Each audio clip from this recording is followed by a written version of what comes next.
정리되는 행복이라는 제목으로 요한복음 19장 28절에서 30절 말씀을 가지고 하나님 말씀을 증거하도록 하겠습니다. 할렐루야. 주변에 있는 성도들과 축복의 인사를 나누겠습니다. 만나서 반갑습니다. 참 행복해 보이십니다.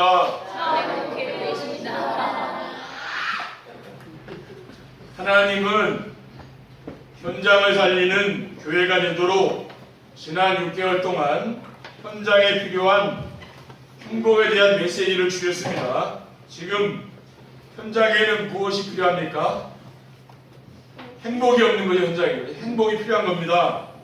그리고 오늘도 복음으로 삶이 정리되는 행복이라는 말씀을 주셨습니다. 다음 주일에도 그리고 그 다음 주에도 하나님은 현장의 사람들에게 줄 수 있는 행복에 대한 메시지를 주실 것이 분명합니다. 하나님이 우리에게 약속하신 행복이란 무엇입니까? 불신자들은 절대로 이해할 수 없고 누릴 수 없는 행복입니다. 왜냐하면 불신자들이 말하는 행복은 좋은 환경과 자기 만족에서 행복을 찾기 때문입니다. 그러나 하나님이 우리에게 말씀하신 행복이 무엇입니까? 걸림돌이 축복이 되고 또 시스템의 응답을 누리며 하나님의 계획이 이루어지는 행복이라는 것입니다. 오늘은 복음으로 삶이 정리되는 행복이라고 하나님께서 우리에게 이 말씀을 주셨습니다. 저는 요즘 메시지를 따라가며 메시지를 정리하여 전달하는데 제 자신이 먼저 응답을 받고 변화되는 축복을 누리고 있습니다. 오늘 본문에 보면은 그 후에 예수께서 모든 일을 이루신 줄 아시고 성경을 응하게 하려 하사 이르시되 내가 목마르다 하시니 거기 신포도주가 가득히 담긴 그릇이 있는지라. 사람들이 신포도주를 적신 대면을 우선초에 매여 예수 입에 대니 예수께서 신포도주를 받으신 후에 이르시되 다 이루었다 하시고 머리를 숙이니 영혼이 떠나가시니라고 했습니다. 예수님께서 오늘 본문의 말씀을 보면은 십자가에 달려 돌아가시기 직전에 다 이루었다고 말씀하시고 돌아가셨습니다. 이 다 이루었다는 말씀은 우리의 구원 사역을 완성하셨다는 그러한 말씀입니다. 그래서 오늘도 우리 성도님들이 예배를 통해서 하나님의 큰 은혜를 받고 돌아가시기를 주님의 이름으로 축원드립니다. 첫 번째, 복음으로 삶이 정리되는 행복이란 무엇입니까? 복음으로 삶이 정리되는 행복이란 복음으로 인생을 정리하면은 근본 문제가 깨끗이 해결된다는 것입니다. 복음은 하나님이 은혜를 주시지 않으면은 절대로 알 수 없는 비밀입니다. 그러므로 내가 복음의 비밀을 안다는 것은 하나님의 은혜를 받은 증거입니다. 우리 인생에 생사복을 주관하신 하나님이 내 삶 속에 개입하신다는 것, 그것이 바로 복음입니다. 마귀의 종로를 타던 내가 하나님의 자녀로 신분이 변화된 것입니다. 요한복음 1장 12절에 영접하는 자고 그 이름을 믿는 자들에게는 하나님의 자녀가 되는 권세를 줬다가 있습니다. 그리고 복음이 무엇입니까? 재앙과 저주의 근원인 죄에서 완전한 해방을 받은 것입니다. 로마서 8장 1절 2절에 보면 그러므로 이제 그리스도 예수 안에 있는 자에게는 결코 정죄함이 없나니 이는 그리스도 안에 있는 생명의 성령의 법이 죄와 사망의 법에서 너를 해방하였습니다. 그리고 하나님이 성령으로 내 안에 계시며 인도해 주시는 것, 그것이 바로 복음입니다. 요한복음 14장 26절에 27절에 보면 보혜사 곧 아버지께서 내 이름으로 보내실 성령, 그가 너에게 모든 것을 가르치고 내가 너에게 말한 모든 것을 생각나게 하리라. 보혜사 성령께서 우리 안에 영원히 들어오셔서 나와 함께 하시는 것, 그것이 바로 구원 아닙니까? 그리고 복음으로 삶이 정리되는 행복이란 무엇입니까? 복음으로 오늘의 답을 찾으면은 삶이 의미 있고 보람 있게 됩니다. 창세기 1장 1절에 태초에 하나님이 천지를 창조하시니라고 말씀하셨고, 요한복음 1장 1절에 3절에 보면 태초에 말씀이 계시니라, 이 말씀이 하나님과 함께 계셨으니 이 말씀은 곧 하나님이시니라. 그가 태초에 하나님과 함께 계셨고 만물이 그로 말미암아 지은 바 되었으니 지은 것이 하나도 그가 없이는 된 것이 없느니라고 했습니다. 저는 이러한 말씀을 보면서 창조주 하나님이 계시며 그리고 그분이 저를 지었음을 믿게 되었습니다.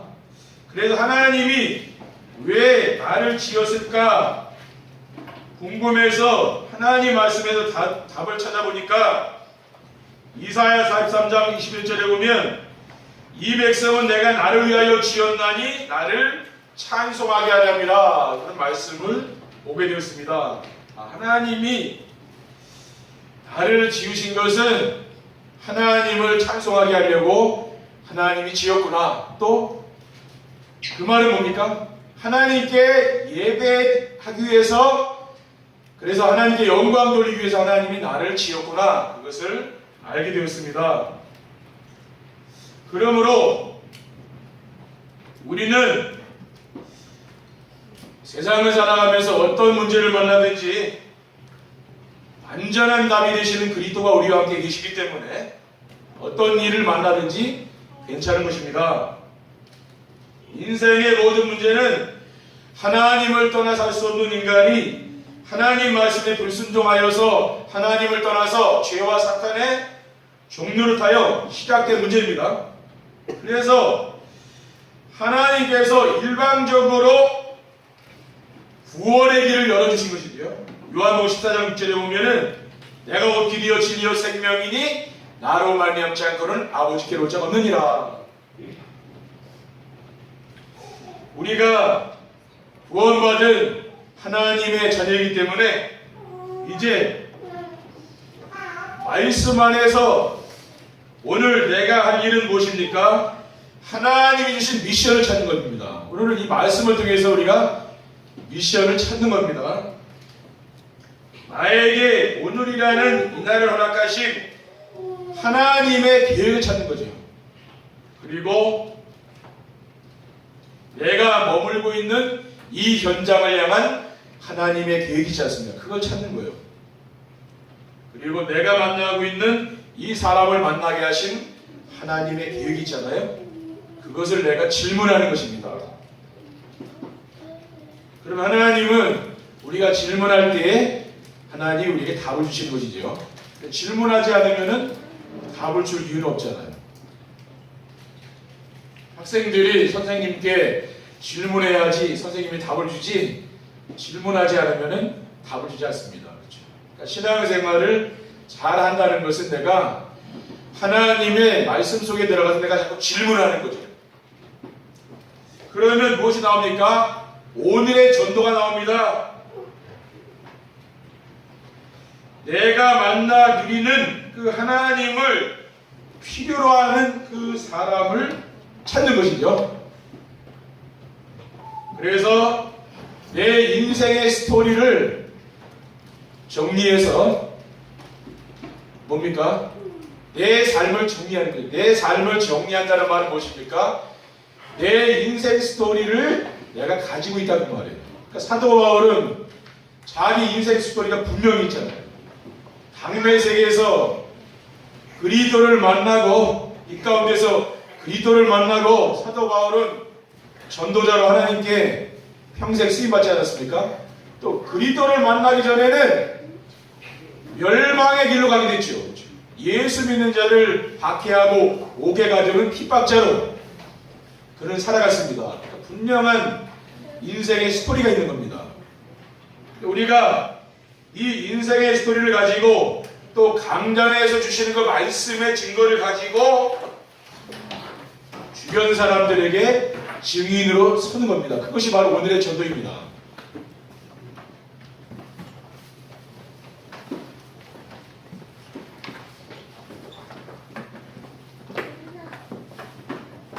그리고 복음으로 삶이 정리된 행복이란 무엇입니까? 복음으로 미래의 답을 찾으면은 염려, 근심, 걱정이 사라지고 비전이 보입니다. 나의 복음과 오늘의 복음을 붙잡으면은 강단에서 선포되는 말씀이 성취되는 것이 보입니다. 그래서 미래의 기도는 무엇이냐? 확실한 비전을 하나님이 우리에게 주시는 거지요. 앞으로 미래에 되어질 일을 하나님이 여러분에게 말씀을 통해서 보여주는 겁니다. 창세기 37장 6절에 7절에 보면 요셉이 그들에게 이르되 청하건대 내가 꾼 꿈을 들으시오. 우리가 밖에서 곡식단을 굽더니 내 단은 일어서고 당신들의 단은 내 단을 둘러서서 절하더이더라고 했습니다. 9절에 보면 요셉이 다시 꿈을 꾸고 그의 형제에게 말하여 이르되 내가 또 꿈을 꾼즉 해와 달과 11별이 내게 절하더이더라고 했습니다. 요셉은 자기 가정에 있을 때에 가정 문제가 심각하지 않았습니까? 근데 그 가정에 있을 때에 하나님이 주시는 비전을 본 거죠. 앞으로 되어질 일을 하나님이 요셉에게요 말씀으로 다 보여줬다니까요. 그래서 미래의 전도는 하나님의 언약의 여정이고 이런 것입니다. 요셉은 자신이 꾼 꿈대로 자신의 미래가 펼쳐졌어요. 그래서 요셉은 형들에게 미움을 받아서 왕따를 당하고 죽음의 위기를 당했습니다. 왜냐? 요셉의 그 어머니가요, 자기 엄마는 일찍 동생을 낳다가 돌아가시고 3명의 어머니가 있었거든요. 이 때만 해도 엄청 오래된 옛날 이야기입니다. 그렇죠? 호랑이 담배 피던 시절이에요. 그러니까 지금 3명의 배다른 엄마가 또 있는 거예요. 그러니까 형제들이 얼마나 싸우는지 모릅니다. 형들이 요셉을 미워해서 미디안 상인들에게 팔았어요. 그래서 이집트라는 강대국으로 그 당시에 이제 끌려간 거죠. 그래서 보디발 장군의 집으로 팔려갔습니다. 노예는 이 당시의 노예는 사람이 아닙니다. 이거는 물건이죠. 돈 주고 이제 사람을 팔고 잤습니다. 끌려갔는데 그곳에서 하나님이 함께하는 축복을 주는데 가정 충고가 됐어요. 노예살이가 얼마나 힘들겠습니까? 이 사람이 또 바로 이 보디발 장군의 아내의 유혹을 뿌리치다가 종신형을 받았어요. 그래서 감옥에 들어갔습니다.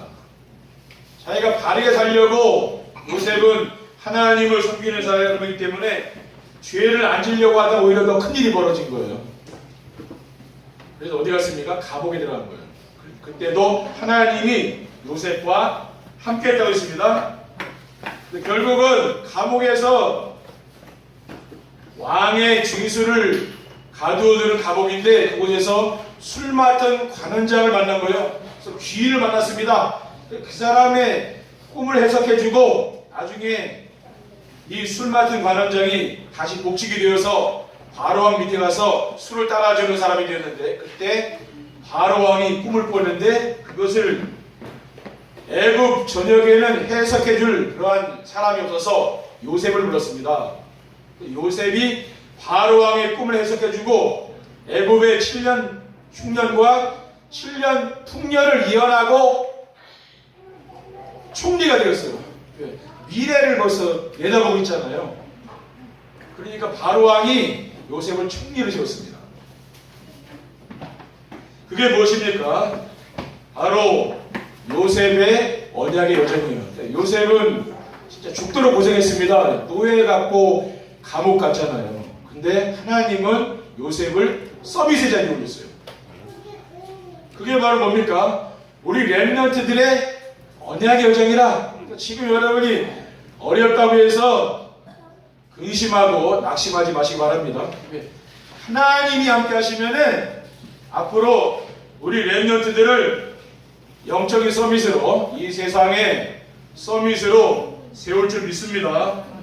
두 번째, 복음으로 삶이 정리되는 행복한 삶을 살려면 어떻게 하면 됩니까? 하나님의 말씀 안에 주신 언약의 말씀을 붙잡아야 됩니다. 여러분이 강단의 말씀을 들어보시면은 이 말씀 속에는 언약의 말씀이 있어요. 하나님이 주신 절대 언약을 붙잡으면 영원한 생명을 얻습니다. 그 언약에는 또 절대 언약이라는 게, 이건 붙잡지 않으면 망하는 거죠. 요한복음 3장 16절에 하나님이 세상을 이처럼 사랑하사 독생자를 주었으니 이는 저를 믿는 자마다 멸망하지 않고 영생을 얻게 하렵니다. 그리스도를 믿지 않으면 멸망당한다고 성경에 기록되어 있습니다. 그리고 하나님이 주신 기본 언약을 붙잡으면 임마누엘의 축복을 주게 됩니다. 기본 언약이 무엇입니까? 마태복음 28장 20절에 보면 내가 너에게 분부한 모든 것을 가르쳐 지키게 하라. 볼지어다 내가 세상 끝날까지 너희와 항상 함께 있으리라. 그리스도의 언약을 붙잡은 사람과 하나님은 함께 하시는 거죠. 여러분의 24시간 하나님은 여러분을 불꽃 같은 눈동자로 지켜보시면서 하나님이 여러분을 인도해 간다 그 말입니다. 그게 임마누엘이에요. 그리고 절대 언약과 기본 언약을 붙잡고 성도들이 받아야 되는 답이 무엇입니까? 하나님이 주신 조건 언약을 붙잡으면은 말씀 성취의 축복을 누리게 됩니다. 그러니까 조건 언약. 하나님은 성도들을 축복하는데 조건이 있다는 말이에요. 그것이 무엇입니까? 강단의 메시지를 언약의 말씀으로 붙잡고 말씀 실천팀과 함께 말씀 포럼하면서 삶의 현장에 말씀 적용하면은 하나님의 역사가 나타나는 거예요. 하나님은 우리 성도님들의 삶을 어떻게 인도하십니까? 강단의 말씀을 통해서 인도하는 거예요. 그게 조건 언약입니다. 그러니까 강단을 통해서 하나님은 항상 무엇을 주십니까? 언약, 미션, 비전의 말씀 주시잖아요. 그 말씀을 붙잡고 살라고 말입니다. 그리고 복음으로 삶이 정리되는 행복한 삶을 살려면 어떻게 하면 됩니까? 하나님의 말씀 안에서 미션을 찾아서 인생의 방향을 맞춰야 됩니다.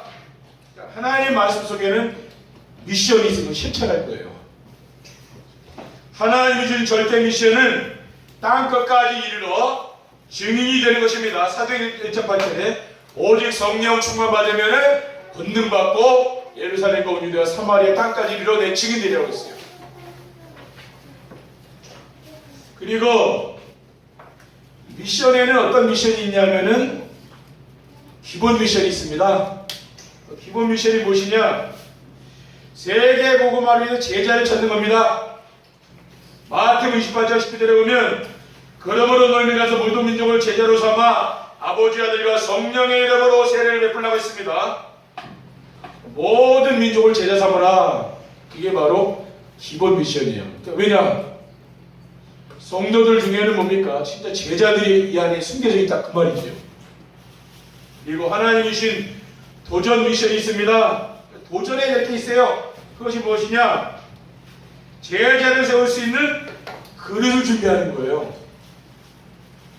사도행전 9장 15절에 보면 주께서 이르시되 가라 이 사람은 내 이름을 이방인과 임금들과 이스라엘 자손들에게 전하게 하여 택한 나의 그릇이라고 했습니다. 자, 여러분이 제자를 찾으려면요 그릇이 준비되어야 되는 거예요. 그래서 우리는 무엇을 해야 됩니까? 전도자의 삶을 통해서 강자의 말씀을 따라가면서 언약 미션 비전을 붙잡는 그런 정시예배를 하는 겁니다.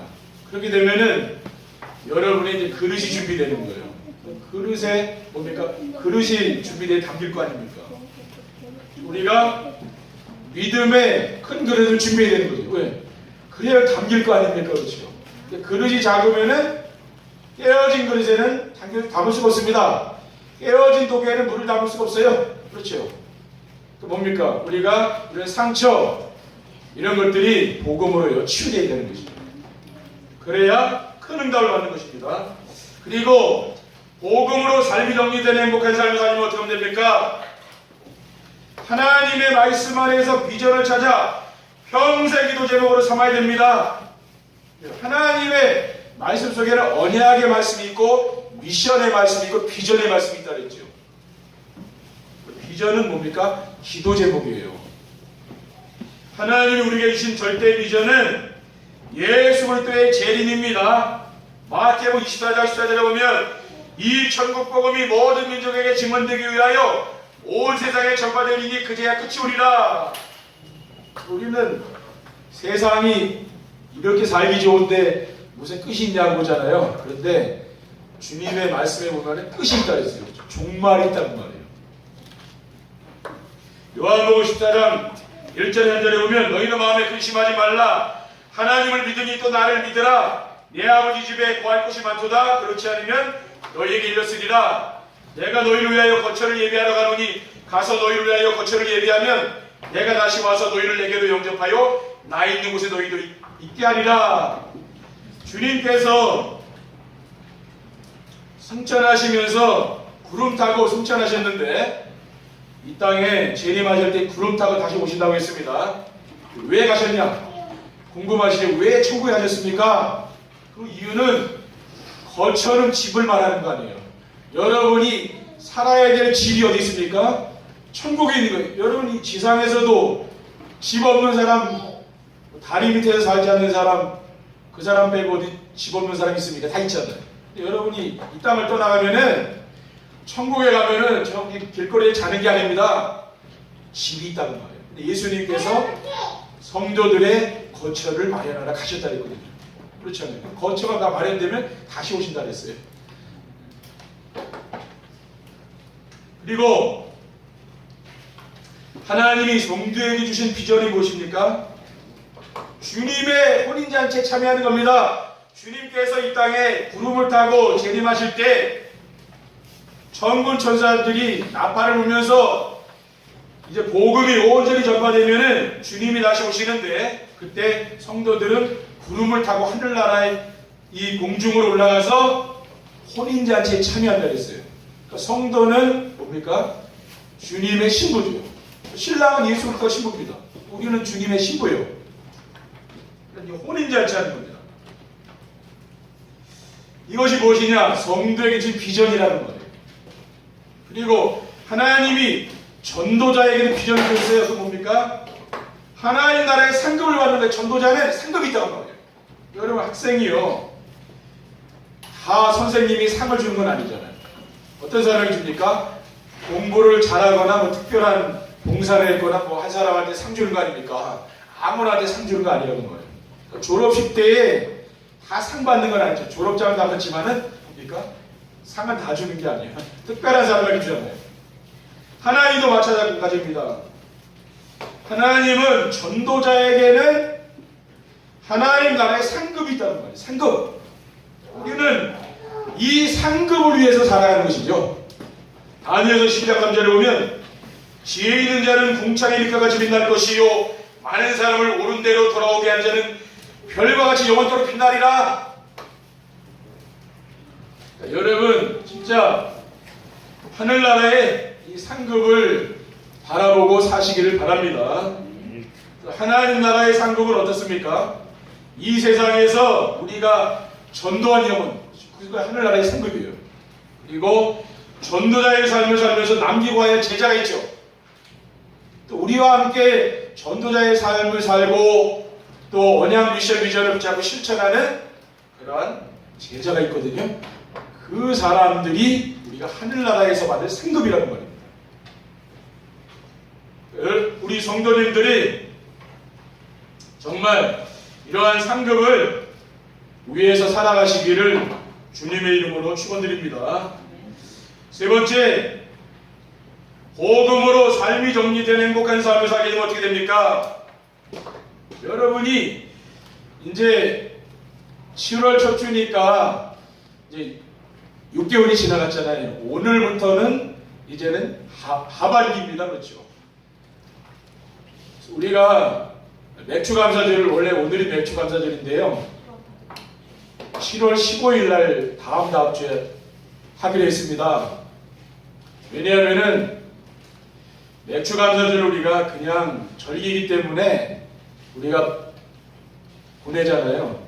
이번에는 그냥 절기이기 때문에 우리가 어떤 경우에는 맥주감사절의 뜻도 모르잖아요. 그렇죠? 추수감사절만 하면 되지 왜 또 이 중간에 맥주감사절을 또 만들어 놨을까? 그렇죠? 부담감에 그런 분들도 계시잖아요. 근데 절기 때는 사람들이 부담을 느끼지 않습니까? 그래서 어떤 분은 교회도 안 나오는 경우도 있습니다. 왜? 부담 가니까. 그렇죠? 우리가 그러자고 이거 절기를 지키는 건 아니잖아요. 그렇죠? 그 뭐냐?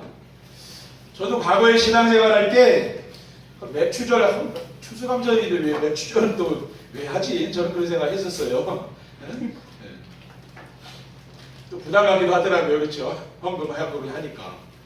근데 그게 아니고 하나님이 왜 한 해의 중간쯤에 이 시작하는 때에 맥주감사절을 해봤을까? 여러분이 한번 기대해 보시라고 합니다. 그렇죠? 그 이유가 있는 겁니다. 그렇죠? 한 번 우리가 감사절을 지키면 되는데 교회력으로 두 번을 만들어 놨잖아요. 여러분이 기도하시면서 응답을 드리시라고 합니다. 왜 하나님이 이렇게 절기를 만들어 주셨을까? 그렇죠? 알고 보면은요, 우리가 응답 받으면 축복인데 응답 못 받으면 참 부담스럽잖아요. 여러분 부담 갖지 마시고 이번에는 응답 누리는 귀한 절기가 되시기를 주님의 이름으로 축원드립니다. 그래서 복음으로 삶이 정리된 행복한 삶을 살게 되면은 다른 사람들이 할 수 없는 것을 할 수 있게 됩니다. 하나님 주신 언약 미션 비전을 붙잡고 10년 지속하면은 영적 서비스에 올라갑니다. 여러분이 강단의 말씀을 매일매일 듣고 그 말씀을 기록하는 정시예배를 드리는 사람은요 영적 서비스 됩니다. 저도 해보니까 제 메시지가 훌륭한 메시지가 아니잖아요. 해보면 그렇죠. 근데 들어보니까 하나님의 음성이 들리더라고요. 지난 주간에는 제가 메시지를 계속 들어보니까 하나님의 음성이 하나님이 나의 이 말씀을 주시네. 근데 전에 잘 안 들리더라고요. 근데 지금 계속 하다 보니까 들려요. 그러니까 여러분 하다가 포기하지 마시고, 여러분 문제가 있죠? 문제가 있을 거 아닙니까? 그러면은 그 문제를 해결하려고 하지 마시고요. 강단 말씀을 들어봐요. 그러면은 하나님의 음성이 들린다는 거예요. 그걸 따라가야 되는 건 우리는 다른 거 따라가면 안 돼요. 왜냐? 내 생각은 틀릴 수도 있는 거예요. 근데 하나님의 말씀은 정확합니다. 그렇죠? 하나님 나에게 말씀 주시면 정확한 거예요. 그게 이제 우리에게 답이 되어야 되는 거죠. 그러면은 어느 누구도 할 수 없는 일을 하게 돼요. 왜? 하나님의 음성이 들리니. 그렇죠. 사무엘이 어릴 때부터 하나님의 음성을 들었는데 그 사람은 어떻게 됐습니까? 시대적인 전도자가 된 거예요. 그러니까 다윗이라는 인물을 누가 키웠어요? 사무엘이 키웠다 그 말이에요. 우리 렘넌트들 어릴 때부터 강좌할 때 하나님의 음성을 들으시라. 그럼 뭡니까? 이 사람은 세상에 못 맞는 사람들인데 왜? 지금 렘넌트들이 하나님의 음성을 듣기 위해서 매일 강단 말씀 듣는 사람이 얼마나 되겠습니까? 우리 대한민국에 별로 없다고 말이에요. 제가 장담하건대 우리 교회 언약교회 렘넌트들이 어릴 때부터 들었다. 저는 진짜 시대적으로 쓰임받는 인물이 될 줄 믿습니다. 왜? 이유는 딱 하나예요. 제가 메시지를 뭐 잘합니까? 설교 못하는 거거든요. 저보다 잘하는 사람 엄청 많아요. 근데 하나님의 음성이 들리니까 그런 거예요. 여러분 어릴 때 하나님 어려고 직접 음성을 줘봐요. 그럼 진짜 어떻게 되겠습니까? 그렇죠. 하나님 만나면 기절하지 않겠습니까? 그렇죠. 하나님 음성이 들린다. 그건 대단한 겁니다. 다른 사람이 할 수 없는 것이라는 것은 죽은 자들 사이에 생명운동이 일어나는 거죠. 생명운동은 복음으로 삶이 정리된 사람만이 할 수 있는 특권입니다. 왜? 내가 그리스도로 내 삶이 정리가 안 되면 우리가 이 생명운동을 할 수 있겠습니까? 그건 안 되는 거예요. 진짜 내 삶이 복음으로 정리된 사람은 내 삶 현장에서요 생명운동이 일어나는 거죠. 그리고 복음으로 삶이 정리되는 행복한 삶을 살게 되면 어떻게 됩니까? 다른 사람들이 보지 못하는 것을 볼 수 있습니다. 여러분 진짜 강단을 통해서 하나님의 음성을 듣는 사람은 시대를 살리는 천명, 소명, 사명이 걸립니다. 하나님의 명령이 들립니다. 그렇죠? 하나님의 음성이 들리니까. 로마서 10장 11절에 보면 그러므로 믿음은 들음에서 나며 들음은 그리스도의 말씀으로 말미암았느니라. 그러니까 믿음이라는 건 들음에서 나는 거예요. 여러분이 매일매일 말씀을 듣고 예배에 참석해서 말씀 듣는 사람 있죠? 그 사람은 믿음이잖아요. 히브리서 11장 1절 2절에 보면 믿음은 말하는 것들의 실상이요 보이지 않는 것들의 증거니 선진들이로서 증거를 얻느니라. 여러분이 속기 쉬운 게 현실에 속기 쉽다고 말이에요. 현실에 변한 게 없는 것 같고 응답이 없는 것 같고 속는 거예요. 뭡니까? 믿음이라는 것은 현실이 아니에요. 바라는 것, 그렇죠. 실상이에요. 보이지 않는 것, 그게 믿음입니다. 그리고 복음으로 삶이 정리되는 행복한 삶을 살게 되면 어떻게 됩니까? 다른 사람들이 가지 못하는 것을 갈 수가 있습니다. 복음으로 담난 사람은 세상에 두려울 게 없는 거지. 왜냐하면 나의 생명보다도 소중한 하나님의 계획을 알고 있기 때문입니다. 하나님 계획이 뭡니까? 하나님 계획은 모든 사람이 구원받는 게 아닙니까? 그렇죠? 4장 19장 21절에 보면 이 일이 있은 후에 바울이 마게도니아와 아가야를 거쳐 예루살렘에 가기를 작정하여 이르되 내가 거기 갔다가 후에 로마도 봐야 하리라. 사도 바울은 인생의 결론이 나는 거예요. 로마 복음화, 세계 복음화, 여기에 생명 걸 사람이 바로 사도 바울입니다. 그러니까 뭡니까? 어느 사람이 가지 못하는 것을 간 거죠. 그렇죠? 여러분 마찬가지입니다. 복음으로 삶이 정리된 행복한 삶을 살게 되면은 이러한 응답이요 여러분 삶 속에서 나타나는 거예요. 그렇죠? 다른 사람이 하지 못하고 다른 사람이 볼 수도 없고 다른 사람이 가지 못하는 곳 그곳에 뭡니까? 우리 성도들이 간다고 말이죠. 그래서 이 비전이라는 것은 금방 이루어지는 게 아닙니다. 오늘 당장 이루어지는 게 아니에요. 이 말씀이 오늘 당장 성취되는 거 아니잖아요. 두고두고 한 주간, 한 달, 1년 미래를 누면서 계속 응답이 오게 되어 있어요. 그렇죠? 여러분 정말 이번 한 주간 정시예배를 통해서 복음으로 삶이 정리되는 그런 행복을 누리시기를 주님의 이름으로 축원드립니다. 기도하겠습니다. 하나님 감사합니다. 오늘 우리에게 주신 말씀을 언약의 말씀으로 굳게 붙잡고 우리 삶의 현장에서 복음 누리는 증인으로 서줄 수 있도록 인도해 주옵소서. 주 예수 그리스도의 이름으로 기도드립니다. 아멘.